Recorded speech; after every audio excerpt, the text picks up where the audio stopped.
This is the first piece of furniture I ever built, but it used to be my coffee table. And you can see there's two layers here because when I no longer needed a coffee table, I just sawed it in half. I just sawed the table in half and just collapsed it together, and it's making a heavy work table. First joints I ever cut on furniture are these lapping cross joints. I guess that's what you call them. Basically, this is 4 squares, and this joint sits in, there's a notch, and the other joint sits on top of it, and that's how it's made on all 4 corners. I actually really like this joint. I use it all the time. Hello everybody. On this first episode of Porch Talk, I want to talk to you about tools. More specifically, the tools that when we first started working with wood, the things that we bought. You know, there are lots and lots of actually videos out there telling me, telling you, telling us what tools we need to start. And my reasons for starting working with wood might not be the same as yours, and my situation might be very different from yours. So I think this sort of one set of tools that supposedly fits all beginners doesn't work. And I'm not going to tell you what you need and what you don't need, but I am going to share with you the tools I first bought and why I bought them and how I was using them. So the table you saw was the first piece of furniture I ever made. I think I made it in 2006, and the reason I made it because, well, I was over at a friend's house, Andy. He is Dr. Andy now, actually, but back then he was just regular Andy. Anyways, he had this table in his living room, and people were looking at it, we were talking about it, people were jumping on it. It was a very strong table. And we got to talking, and he said, yeah, I made this myself. And, oh, that's very cool. You know, like, in graduate school, you don't see that a lot. But so I decided to make my own, and his was made from 4x4s, 2x4s, and I believe a plywood top. And it was, I think it was screwed together. There may have been some butt joints, but I don't quite remember. But I decided to make mine using the crossover lap joints in the frame because I saw somebody building I think it was a house somewhere in either a Japanese house or an Orient house, some Asian house where in the corners where they met there was a lot of overlapping, and I thought that was super neat, and I wanted that feature on my coffee table. So to do that, I needed some tools. Well, the first things I need, well, the tools I got fall into a couple categories. The first category is measuring. So I have my combination square. This is a cheapo combination square. This is the first square I've got. Actually, all of these tools are with the exception of the drill, the glue, and the sandpaper, everything is the first, oh, and the safety glasses are among the first things I bought. Everything's the first, yeah. So, combination square, tape measure. So once I measure it, I lay it out, I gotta cut it. To cut it, I got a coping saw. I saw somebody on TV, I don't know what they were cutting. It might have been a dovetail or the waist of a finger joint using a coping saw, getting in there in the corners. So, hey, I could probably use that since I need to get in the corners of some of these parts. And I also got 2 saws. My rip saw and a crosscut saw. Now, at the time when I started, I didn't know what a rip cut was. I didn't know what a crosscut was. All I know was cut, right?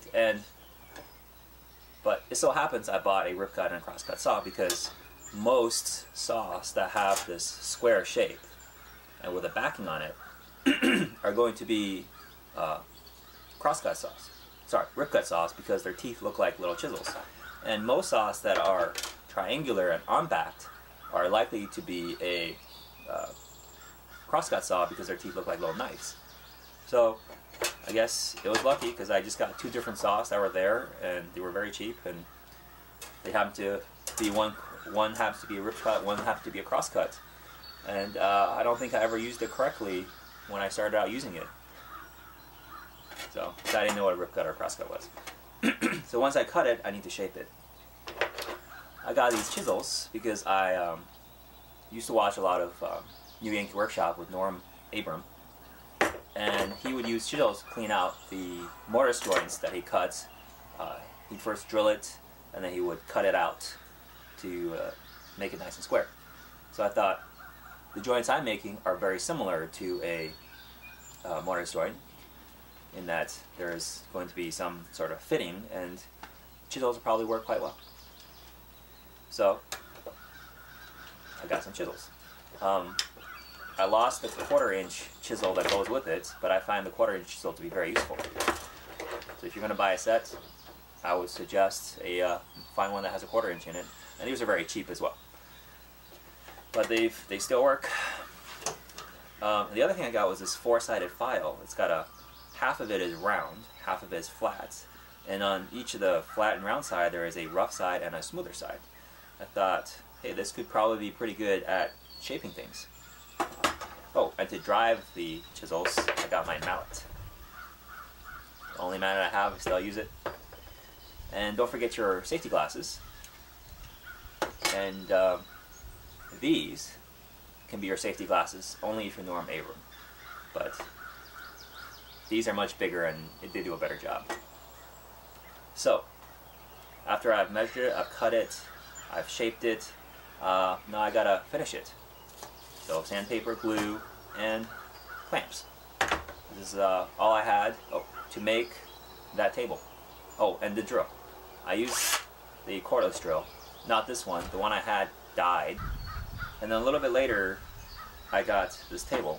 It's just a regular folding portable workstation table, and I found that to be very useful because to clamp things and cut things, and it's got a slot in the middle so I can cut across it. So I thought that was useful, and it's got these little tabletop dogs that kind of clamps pieces in for me. And I think this is all I used. After that table, I went and furnished the rest of my apartment with more tables, stools, and a couch. The couch was not comfortable at all, and so I need to work through that. I think it got burned at some point because it was just uncomfortable to sit on. So to help me speed things up, next thing I got were this just handheld little, saw.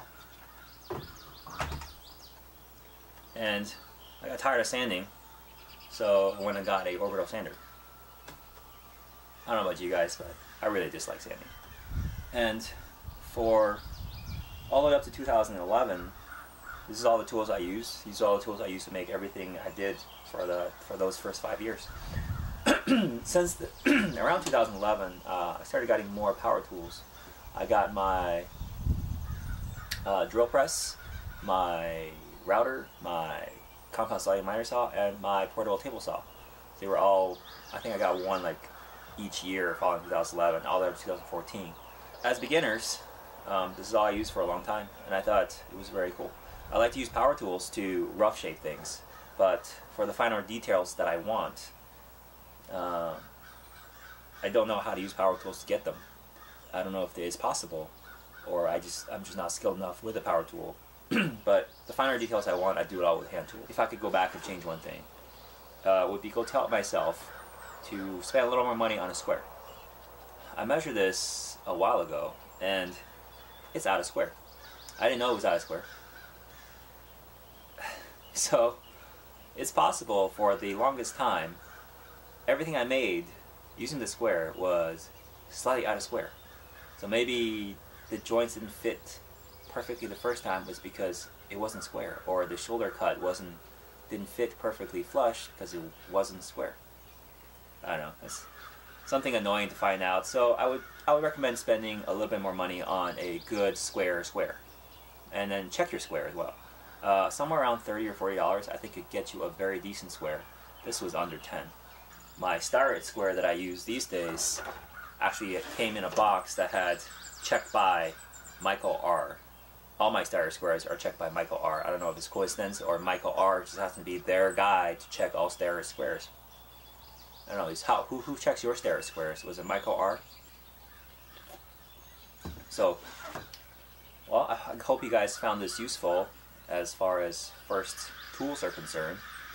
And I think it just depends on what you want to use it for. You know, I think you get the tools that are properly for your project. And I always like the concept of starting off cheap. And then if you like it, you know, who knew whether or not I would actually like working with wood? For all you know, I could have hated it. And then, you know, what am I going to be stuck with hundreds and hundreds of dollars worth of tools that I got to sell on Craigslist? But with this, all of this, with the exception of the drill, and this table was about $30 at the time when I bought it. Everything you see on the top of here cost less than $50. Wow. All of this costs very little money. I find it a good way to get started. And I liked it afterwards, so I went on and spent more money and bought more tools. So I hope you found this useful, and thank you for watching.